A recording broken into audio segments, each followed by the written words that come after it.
तो आज आम +3 third semester NEP new syllabus Odia honours रे कोर पेपर 5, 6, 7 रो सिलेबस देखिबा। प्रथम कोर पेपर 5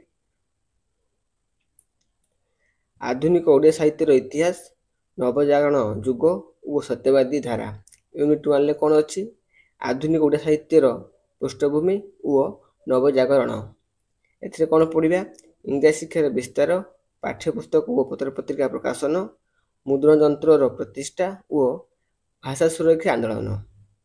यूनिट 2 रे कौन अच्छी यूनिट 2 रे अच्छी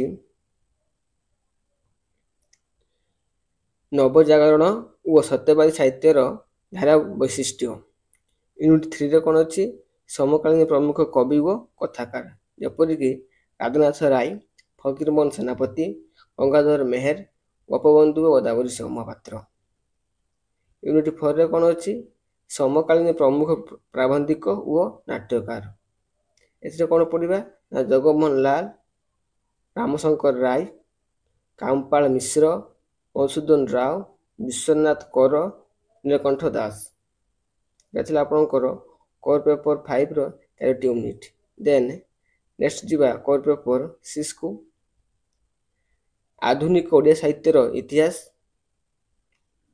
सबुज प्रगतिवादी धारा और स्वाधीनता परिवर्तन काल 2000 पर्यंत। तो यूनिट 1 कौन अच्छी ओडिया साहित्यर सबुज काव्यधारा। यूनिट 2 रे कौन अच्छी प्रगतिवादी काव्यधारा। यूनिट 3 रे कौन अच्छी स्वाधीनता परवर्ती ओडिया साहित्य कविता और नाटकार। यूनिट 4 रे कौन अच्छी स्वाधीनता परवर्ती ओडिया साहित्य कथा साहित्य और गद्य साहित्य।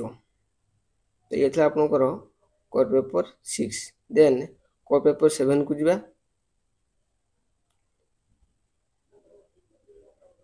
कोर पेपर 7 रे कौन अच्छी प्राचीन और मध्ययुगीय ओडिया कविता। यूनिट 1 रे कौन अच्छी यूनिट 1 रे दुई भाग अच्छी क भाग ख भाग। क भाग रे कौन अच्छी लुईपाद, कायतरु, चर्या। ख भाग रे कौन अच्छी कान्हुपद, बाटबगाल, पर्याय, बाटबगाल, चर्याय।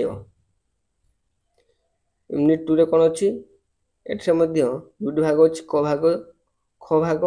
तो क भाग रे कौन अच्छी दुर्योधन रक्त नदीर सन्तरण शारदा दास। खरे कौन अच्छी भागवत 24 गुरु प्रसंग जगन्नाथ दास।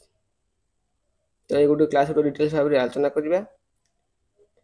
3 नंबर यूनिट कौन अच्छी रसकलर 34 छंद दीनकृष्ण दास।